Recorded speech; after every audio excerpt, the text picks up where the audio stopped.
World cup में पहली बार अफगानिस्तान ने पाकिस्तान को हरा दिया। कौमी टीम ने पहले खेलते हुए 282 रन बनाए। अफगान टीम ने 2 खिलाड़ियों के नुकसान पर हदफ पूरा कर लिया। अफगान ओपनिंग जोड़ी ने 130 रन बनाए।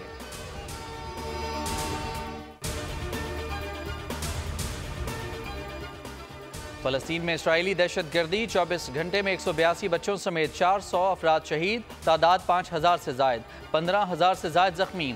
खान यूनिस, जबालिया और जनिन कैंप पर हमला, गजा अस्पताल के तरफ 10 हमले। आलमी इदारा सेहत का इसराइल से इनखला के हुक्म पर नजरसानी का मुतालबा।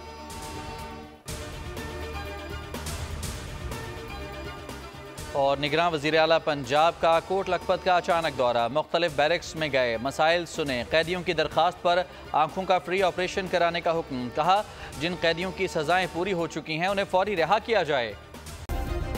सब्सक्राइब करें और बेल दबाएं ताकि कोई खबर रह न जाए।